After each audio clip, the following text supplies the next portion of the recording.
there, welcome back to the channel. Today's project in Mo's Garage is going to be removing some of these studs that are on the engine. They're kind of rusted. I actually ordered some new ones, and so I want to go ahead and get that sorted. Basically, I have, I'm going to replace the studs on the kind of the quasi combo intake exhaust manifold here. And I already took the studs out of the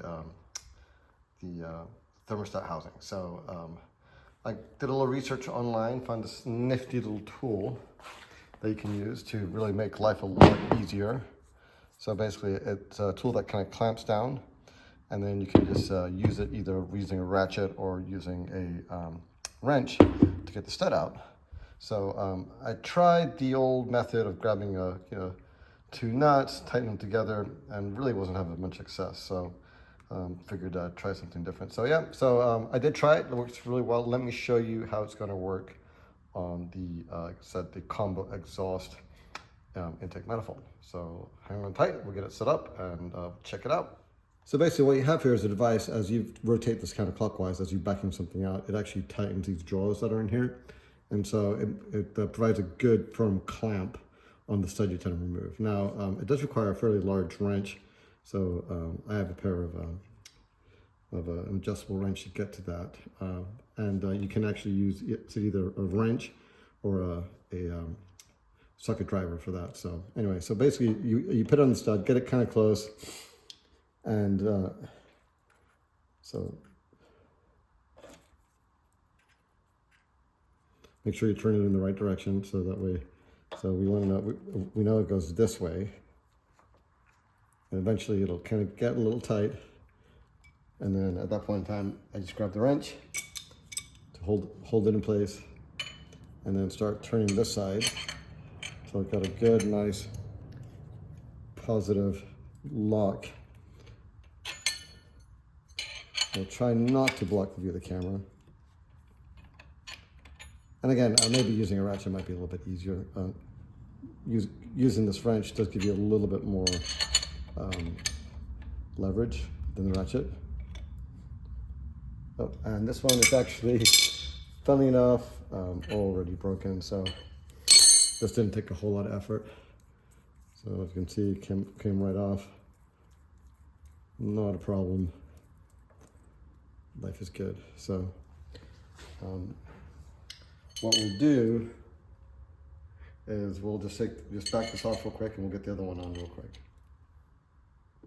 Once you loosen the wrench, it's really not too bad. It kind of comes off real easily. There goes the stud. Voila. Let's just put it on the other one. And again, just got to remember, it's like we're tightening it like it's supposed to come off. So, and this time, let me actually use a socket. So that might be a little bit easier for the camera angle. And of course, when I said socket, I meant socket wrench. So we'll use that to make life a little bit easier.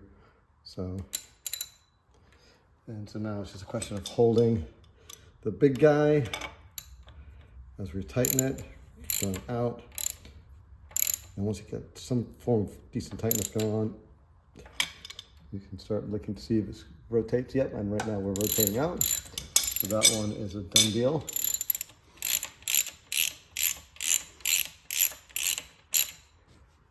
And obviously at some point in time, you get to a point where you can just pop it off, spin it off,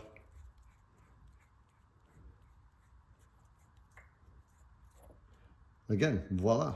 So we can, if we want to, we can put this back on here, put it in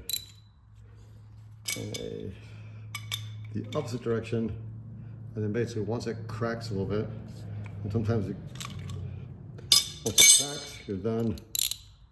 And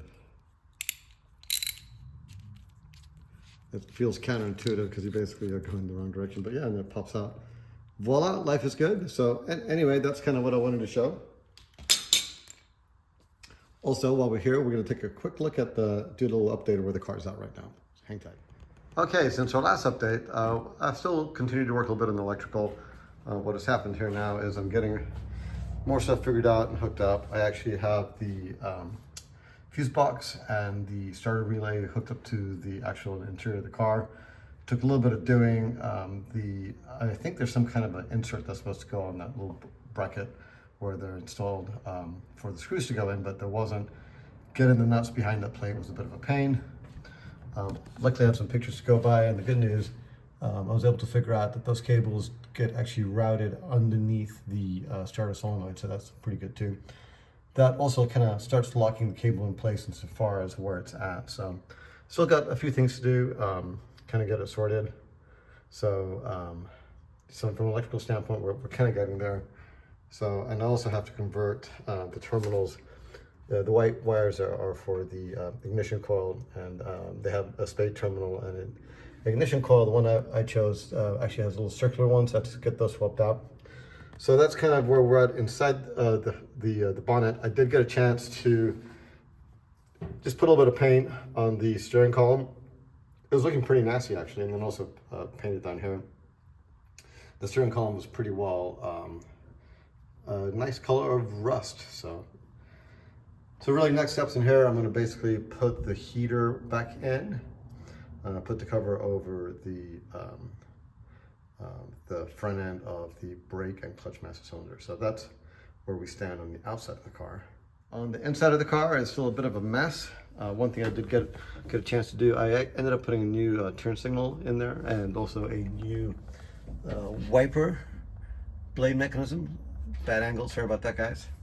So, and then back over there, you can see that door was missing. That's kind of for the fresh air ventilation, so I got that installed. So nothing too exciting in here, but bit by bit, getting stuff put in. As I've been telling my wife, at least I'm now putting stuff back on the car versus taking stuff off the car. On the dashboard, which I currently have on my workbench, it was missing basically the high beam light and this warning light, so I got those put back in.